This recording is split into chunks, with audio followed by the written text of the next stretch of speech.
মানুষের সবচেয়ে বড় গুণ হলো ইনসাফ। আজকে এই ইনসাফ মানুষের মধ্য থেকে বিদায় নিয়েছে। আজকে বাবা তার সন্তানকে তার সম্পত্তি থেকে বঞ্চিত করে, মেয়েকে সম্পত্তি থেকে বঞ্চিত করে, ছেলে সবগুলাকে সমানভাবে সম্পদ দেয় না।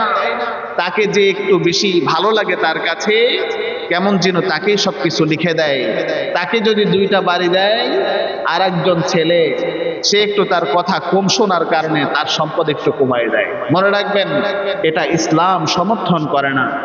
আল্লাহর হাবিব সাল্লাল্লাহু আলাইহি ওয়াসাল্লামের একজন সাহাবী আল্লাহর নবীকে গিয়ে বলছেন, ইয়া রাসূলুল্লাহ সাল্লাল্লাহু আলাইহি ওয়াসাল্লাম, আমার এই সন্তানকে আমার এই সম্পদ আমি দিতে চাই, আপনি সাক্ষী থাকেন। আমি আপনাকে সাক্ষী রাখতে চাই, আমার এই সন্তানগুলোকে, আমার এই সম্পদগুলোকে আমি দিলাম তাকে। আল্লাহর হাবিব বলছেন, তুমি তোমার এই সন্তানকে যে পরিমাণ সম্পদ দিলা, যে পরিমাণ জমি দিলা, যে পরিমাণ গবাদি পশু দিলা, যে পরিমাণ সম্পদ দিলা, তোমার অন্য সন্তানকে এই পরিমাণ দিয়েছো কিনা? এবার সাহাবী বলছেন, ইয়া রাসূলুল্লাহ, না, আমি সবাইকে দেইনি। আমার এই সন্তানকে আমার বেশি ভালো লাগে, আমার কথা বেশি শুনে, আমার কাছে বেশি থাকে, বেশি ভালো লাগে, এই জন্য আমি আমার সন্তানকে এই সম্পত্তিগুলো দিলাম, আপনি সাক্ষী থাকেন। আল্লাহর নবী সাল্লাল্লাহু আলাইহি ওয়াসাল্লাম বলছেন, না, আমি এই অবৈধ সাক্ষীর মধ্যে থাকতে চাই না, আমি এই সাক্ষীর মধ্যে থাকবো না।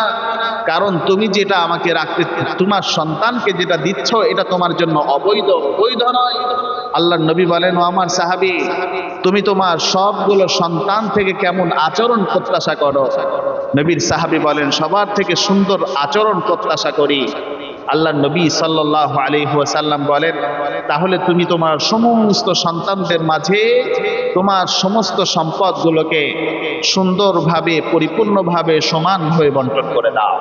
কাজেই আল্লাহর নবী বলছেন, যদি তুমি এখানে 2 নম্বরই করো, একজনকে বেশি দাও আর একজনকে কম দাও, তোমার মেয়েকে যদি সম্পদ থেকে বঞ্চিত করো, তোমার একজন ছেলেকে যদি সম্পত্তি থেকে বঞ্চিত করো, মনে রাখবে কিয়ামতের ময়দানে তোমাকে আল্লাহ তাআলার দরবারে বিচারের সম্মুখীন হতে হবে, আল্লাহর দরবারে তোমাকে প্রশ্নের সম্মুখীন হতে হবে।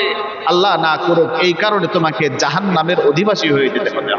ভাইরা আমার, ইসলাম বলেছে, কোনো মানুষ তার জীবদ্দশায় যদি সম্পদ বন্টন করতে চায়, ছেলে মেয়ে সবাইকে সমানভাবে সম্পদ দিতে হবে। আপনার মৃত্যুর পরে একজন ছেলে যা পাবে, মেয়ে পাবে তার অর্ধেক, এটা হচ্ছে আপনার মৃত্যুর পরে মিরাজ বন্টন।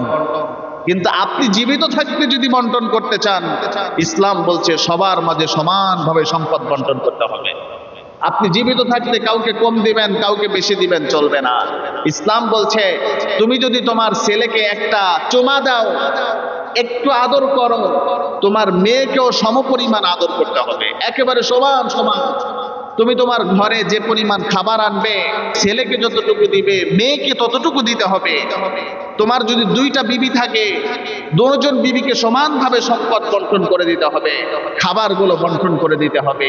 কাউকে বেশি দিবা, কাউকে কম দিবা, চলবে না। আল্লাহ তাআলার দরবারে তোমাকে অবশ্যই প্রশ্নের সম্মুখীন হতে হবে, আল্লাহর কাঠগড়ায় তোমাকে দাঁড়াইতে হবে। ভাইয়েরা আমার, যাই হোক, বলছিলাম যে আজকে অনেকে আছে মেয়েকে সম্পত্তি থেকে বঞ্চিত করে। আমাদের এই সমস্ত এলাকার মধ্যে অহরহ ঘটনা হচ্ছে, ছেলের নামে সবকিছু লিখে দেয়। আছে না নাই বলেন?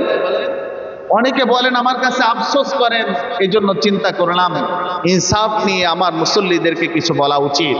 তার কারণ কিয়ামতের ময়দানে এই মুসল্লিগুলো আল্লাহর দরবারে বিচার দেবে, এই মানুষগুলোই আল্লাহর দরবারে বিচার দেবে। আল্লাহ, আমাদের মসজিদের ইমাম সাহেব হক কথাগুলো আমাদেরকে শোনায় নাই, এই ইনসাফের কথাগুলো আমাদের কানে পৌঁছায় নাই, এই জন্য আমরা বুঝি নাই।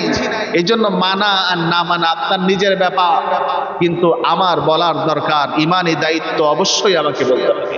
আজকে এই ইনসাফ নামক বস্তুটা আমাদের মধ্য থেকে বিদায় নিয়েছে।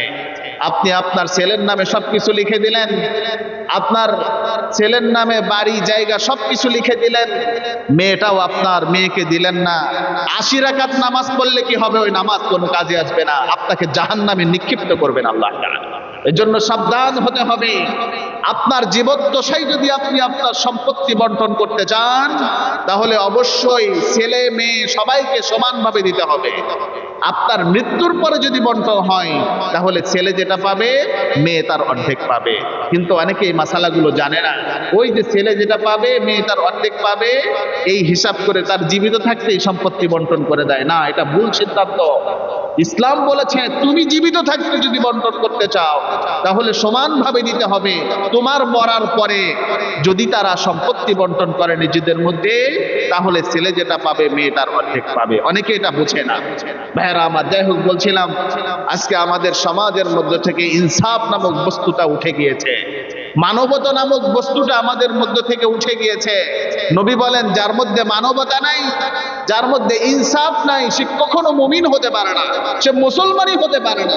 আর যে মুসলমান হবে না তার জন্য আল্লাহর জান্নাত নয়, তার জন্য আল্লাহ তাআলার জাহান্নাম অবধারিত হয়ে যায়।